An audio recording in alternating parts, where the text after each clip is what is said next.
All right, welcome back. It's Peter here. I'm going to talk about my top 8 AGE list with Katsu. Katsu's in a really interesting spot here. Leading into this meta, I don't know if aggro is going to be too prevalent, but this is a really cool, kind of like a mid-range combo deck that you can play in the upcoming meta. If you really don't expect too much of that disruption type of Lexi and you want to race a lot of the top decks in the format, try to snipe those drone eyes. So we have our Katsu, you know, that cool cold foil OG Katsu from 2019 here. We're gonna go through here. Obviously, we're gonna play the two Kodachis. Bread and butter of this list being able to Kodachi, another attack, is going to be one of the strongest things that you can do in this list. Something that always helps us is going to be that masculine momentum, especially with those Kodachis. This is going to be the bread and butter of what I want to see pretty much almost every single layout. With that tunic, with the breaking skills is most important. And I think you should be running Snatching and Scalers instead of the Breeze Rider boots because of a card named Snatch that I'll get into later. But obviously the cold foil, you have to play it. Then I'll look at some kind of the sideboard stuff is I play AB1, so just no rune gloves.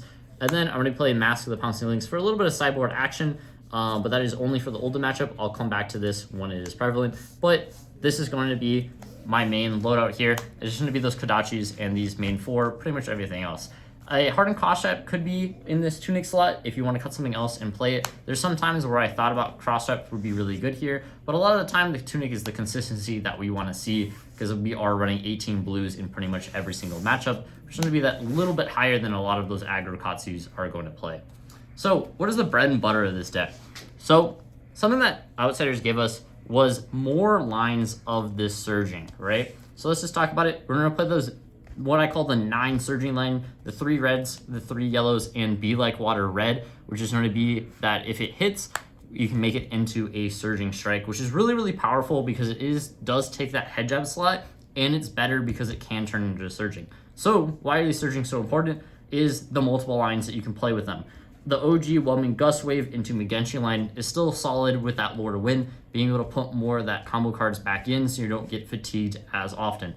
But the really cool thing that they gave us in this is going to be that new line that we can do.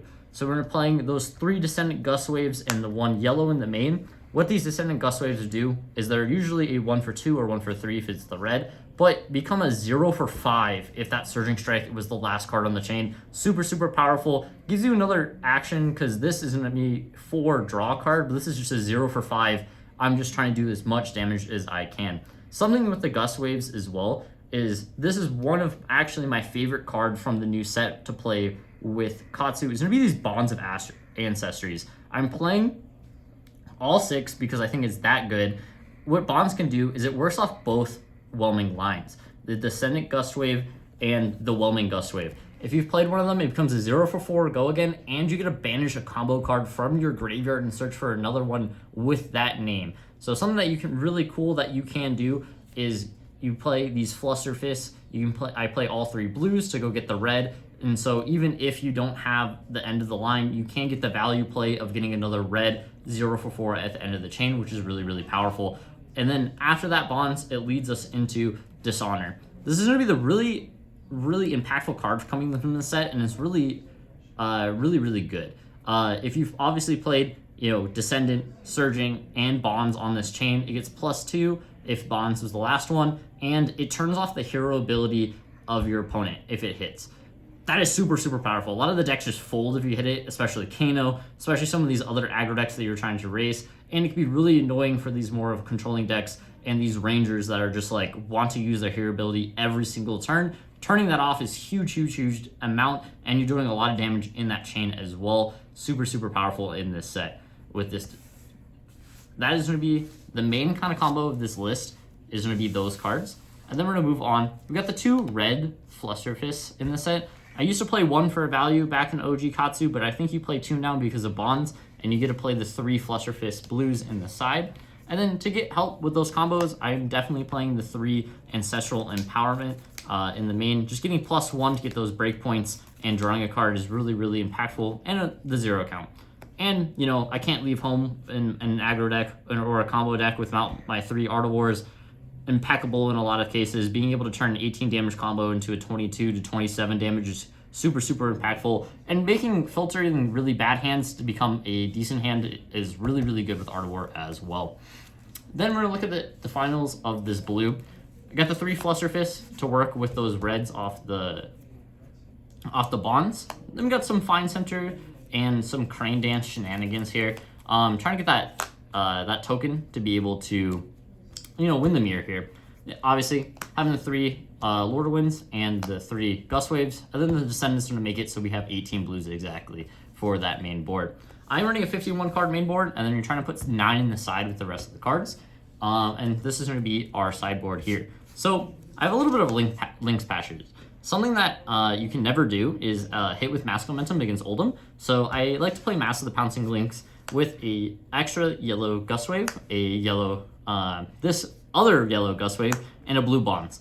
What this helps you to do is having a little sideboard package for that links to be able to get you, a little bit easier with the Ice React off Oldhim, and you can't have as many cards left in your library as well. You can also get Lord of Wind and the Descendant, but allows you to get those cards easier with less card in your hand, so you get full lines. Really, really good.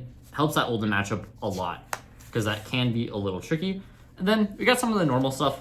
Obviously, get to play one of my favorite cards in the game, these red Flick Flacks again. They're really cool. And a newcomer, this Visit the Flying Dojo, allows you to put a Surging Strike and another card with combo. So you basically get to combo again, which is really, really good. If you draw a blue, to be able to Surging Strike, play one of those combo cards, another one, keeping the tempo rolling, keeping the good vibes.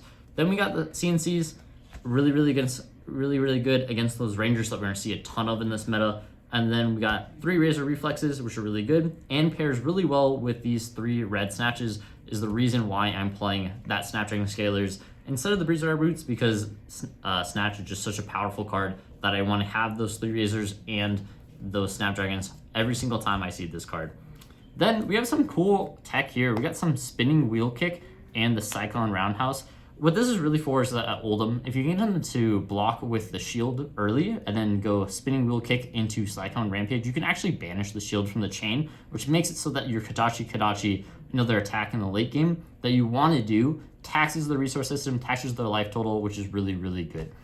That's going to be our Katsu deck tech today. If you really want to see an aggro deck be prevalent in this meta, I think Katsu is one of the ones that I would really look at if you want to. Does have some little bad matchups in this meta, with some Alexi Ice builds and stuff like that. But if you want something different, you want something more of a combo aggro style, I would look at Katsu in this upcoming meta before the PT. Thank you guys for watching, and this is the Deck Tech on Katsu.